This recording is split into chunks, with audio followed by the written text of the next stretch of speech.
Welcome back. Today we're making a lamb roast in the Nectre Big Baker's oven. I'm sure you love it. Certainly when we finished it with our special gravy, it was the bee's knees. So I'm just lighting up the fire at the moment. You can see that I've got the bottom vent closed, but I'll open that and I'll open the vent fully on the side and the front vent on the top fully open as well to get the kindling going if I ever get this cardboard to stand up correctly. Nearly there, that's good, and so we'll let that burn for a tick to get the kindling get light, and then we'll put on some small pieces of hardwood, working up to the bigger hardwood and getting the coals going so that we're ready to cook.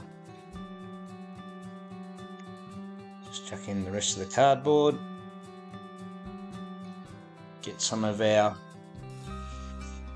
bigger pieces of kindling, put them on, let that burn for a while. Now in this video I didn't light the oven 2 hours before cooking because we're cooking a roast.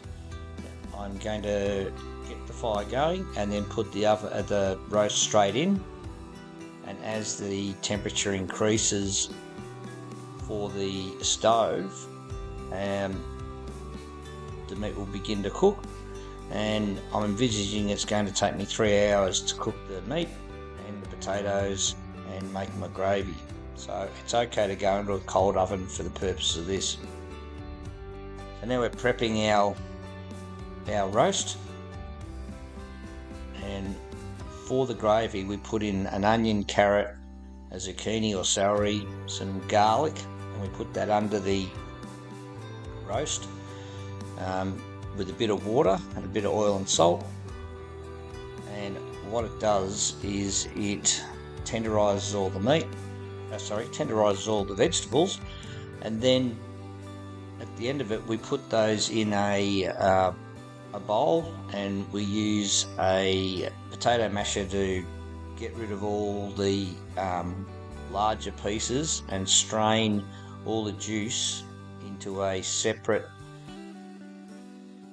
pot, and then we add a thickener like Gravox, and the amount of difference it makes is amazing. So you'll see here I'm just dicing up some garlic, a bit out of shot. So with the leg of lamb, we always pierce 4 or 5 holes in the lamb, and inside each I put a slice of garlic, a piece of rosemary, and an anchovy. And I know the anchovies can turn some people off, but trust me, the salt in the anchovies makes a huge difference to lamb. We also use some of the anchovy juice to pour over the top, and then put some salt on. And for the sake of this, because it's in a cold oven warming up, I don't want the meat to brown till the end, so I'm going to cover it in tin foil, and then then we'll put it in the oven, covered in the tin foil, and we'll leave that for an hour. And while the tin foil is on, it will heat the meat and cook it internally, but it won't brown it. We'll leave that till the end. But it will get the veggies underneath going ready for the gravy as well.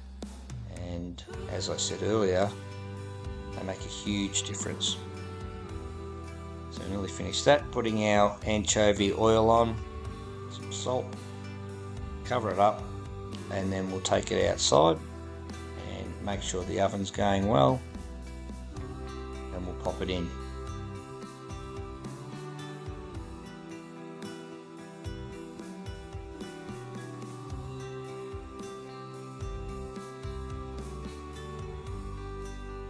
Right, now you can see the fire's going really well at this point. I've got both vents open to get the maximum amount of heat. I'm closing both vents now, and I've got the racks very low because the heat in these ovens up the top can be drastically different to when you've got the meat in the middle.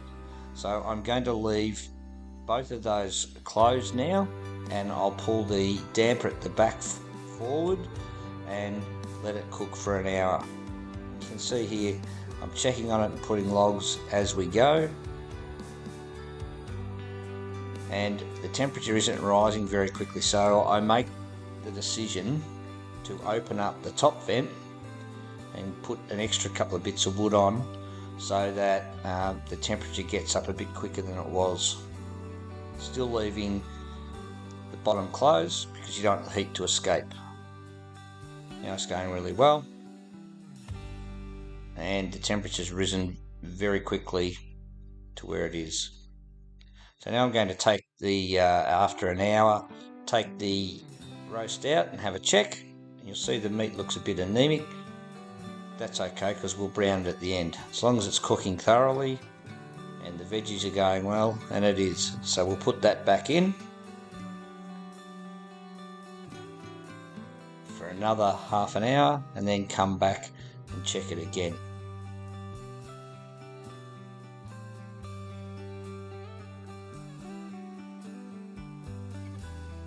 What I'll do in the meantime is prepare the potatoes, which I like to parboil, and there's the lamb with the veggies. What I've done is I've taken out all the gravy veggies and I've put in my put them in a pot, and then put in potatoes, pumpkin and sweet potato to be cooked. So while the meat goes back in uncovered to brown, I'll boil the gravy stock and then squeeze out all the good bits into a pot ready to be thickened. I'll also then take the oven out. At this point the vegetables were cooking a bit too quick, so the lamb's finished, I take that out and I put the vegetables back in and open the bottom vent to cook a bit slower. Overall, it was magnificent. The bee's knees of roast lamb and gravy.